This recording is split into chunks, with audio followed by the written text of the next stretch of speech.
I still can't believe those words actually came out of my mother's mouth, but looking back at the smug expression on her face, I realized she had been waiting years to say them. We were sitting in the private dining room of one of the most expensive steakhouses in the city, the kind of place where the bread basket costs more than my childhood shoes, and she looked me dead in the eye and told me to go find another table because this one was for real family only. She said it with this chillingly calm voice, right in front of my brothers, my aunts, and even the waitstaff, as if she were simply asking me to pass the salt instead of shattering my entire sense of belonging.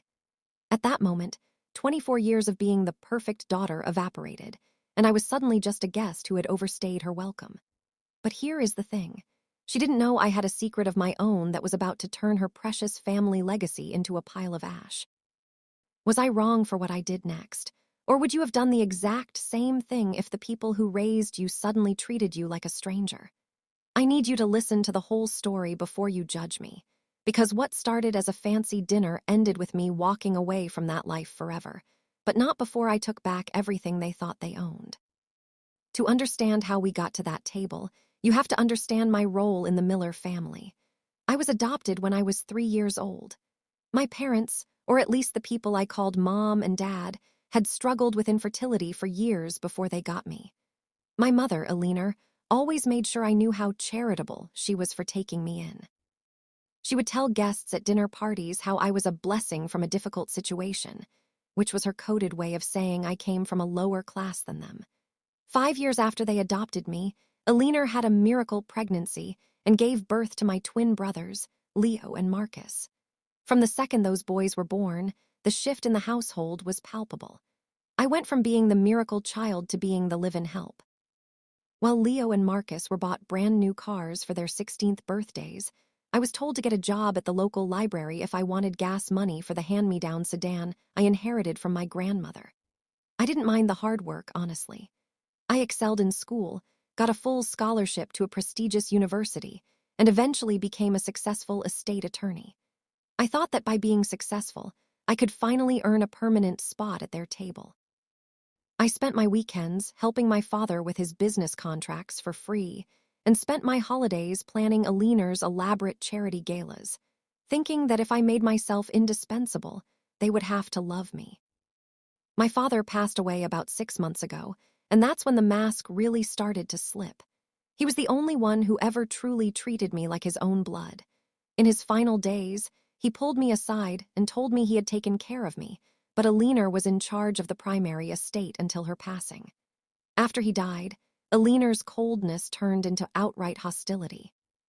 She started excluding me from family-only brunch meetings and stopped answering my calls unless she needed legal advice she didn't want to pay for. The breaking point came during the planning of this specific dinner, which was meant to celebrate the announcement of the family's new foundation. I had done all the paperwork, filed the 501(c)(3) status, and even secured the initial donors through my own professional network. I arrived at the restaurant early, wearing a dress I'd saved up for, feeling like I was finally a peer to my mother. But when I sat down at the long mahogany table, Alina didn't even look up from her wine. She waited until the room went quiet and then leaned over, her voice a sharp whisper that carried across the room. She told me that since this foundation was about the Miller bloodline and their future legacy, it didn't feel appropriate for me to be seated at the main table. She told me there was a smaller table near the bar where I could sit if I wanted to stay, but the main table was reserved for her biological heirs.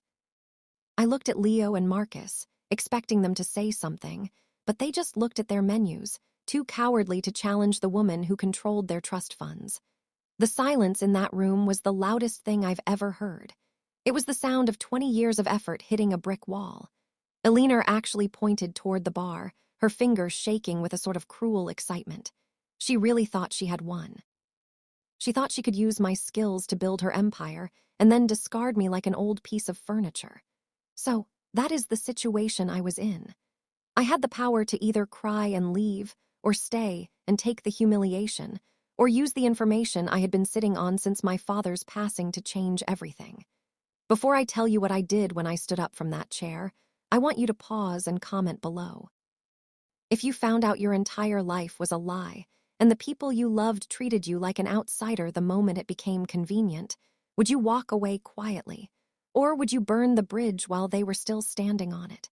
Tell me what you would have done in my shoes, because what happened next was the most satisfying moment of my entire life. I didn't cry. In fact, I felt this strange, icy calm wash over me. I stood up, tucked my chair in perfectly, and looked at Alina. I gave her the biggest, brightest smile I could muster, and I said, "You're absolutely right, Alina. Blood is the only thing that matters in this family. I'll go find another table, and I think you should probably start looking for a new lawyer, too." She scoffed and told me not to be dramatic, but I wasn't being dramatic. See, when I was handling my father's private files after he passed, I found something he hadn't even told her. The house they lived in, the beach property in the Hamptons, and the very building the family business operated out of weren't owned by the Miller Family Trust, as Alina believed. My father had discovered years ago that Alina had been having an affair, one that almost resulted in their divorce before the twins were born. To protect the assets from her potentially taking him to the cleaners, he had moved the primary real estate holdings into a separate shell company. In his will, which I had helped him finalize, but which Alina hadn't fully read because she thought she knew it all, he left that specific shell company and all its holdings to me, his first and most loyal daughter. I walked over to the bar, ordered the most expensive bottle of champagne they had, and charged it to the room. While I waited for it to open, I pulled out my phone and sent a single email to the property management firm I now technically owned. I instructed them to issue an immediate notice of intent to sell the family's primary residence and the office building. Then, I walked back over to the family table. Alina looked annoyed, asking me why I was back. I leaned down and whispered in her ear that since I wasn't real family, I didn't feel obligated to keep providing her with free housing. I told her that she had 30 days to vacate the mansion because the real owner was putting it on the market. The color drained from her face so fast I thought she might faint. Leo tried to stand up and shout at me, but I just held up my hand and told him to sit down before I decided to sell his precious sports car collection too, which was also technically registered under the company name. I walked out of that restaurant feeling lighter than I ever had in my life. The aftermath was chaos, just like I expected.